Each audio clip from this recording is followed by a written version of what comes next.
जत तालुक्यातील माडगाळ येथील डॉक्टर बाबासाहेब आंबेडकर प्राथमिक आश्रमशाळा व लोकशाहीर अण्णाभाऊ साठे माध्यमिक आश्रमशाळेचा वार्षिक पारितोषिक वितरण समारंभ अत्यंत उत्साही वातावरणामध्ये संपन्न झाला। संस्थेचे अध्यक्ष डॉक्टर कैलास सनमडीकर व डॉक्टर वैशाली सनमडीकर यांच्या मार्गदर्शनाखाली ही आश्रमशाळा अत्यंत कौतुकास्पद कार्य करीत आहे। या वार्षिक पारितोषिक वितरण समारंभासाठी प्रमुख पाहुणे म्हणून उमदी पोलीस ठाण्याचे पोलीस निरीक्षक संदीप कांबळे तसेच माडगाळ येथील सुप्रसिद्ध डॉक्टर शेखर हिट्टी हे उपस्थित होते। त्याशिवाय जय भारत न्यूजचे माडगाळ येथील प्रतिनिधी अंबादास चौगुले, पोलीस पाटील संघटनेचे जिल्हाध्यक्ष धनाजी सरगर, गोलगुंजनाळचे पोलीस पाटील बजरंग जाधव यांच्यासह अनेक मान्यवरांनी या कार्यक्रमासाठी हजेरी लावली।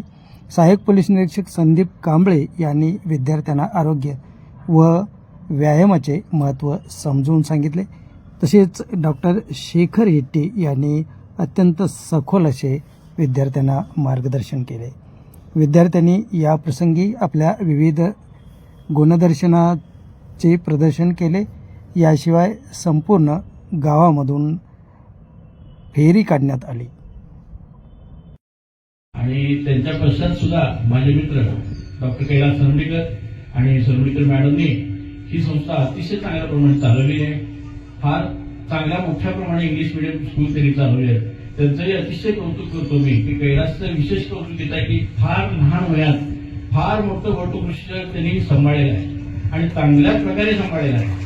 त्यांचं इतकं मनापासून कौतुक करावं तेवढं थोडं आहे आणि त्यांच्या पर्सनॅलिटीमध्ये इतकी सगळी गुण आहेत की त्यांच्याकडे घेण्यासारखं प्रचंड आहे। फार ऍक्टिव्ह माणूस म्हणून आम्ही आमच्या डॉक्टरी पेशामध्ये त्यांच्याकडे आम्ही बघतो। मला ज्युनियर असून सुद्धा आम्ही त्यांचं बऱ्याच वेळा अनुकरण करत असतो।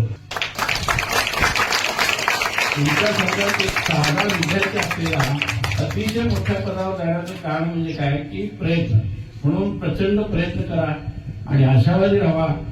आयुष्यात कुठलीही गोष्ट साध्य नाही असं नाही, सगळं चांगलं होतंय, फक्त प्रामाणिकपणाने तुम्ही अभ्यास करत राहा आणि अभ्यासाशिवाय शिक्षणाशिवाय आयुष्यात काही नाही। मोठे व्हा, आम्हा सर्वांचे तुमच्या पाठीशी आशीर्वाद आहेत।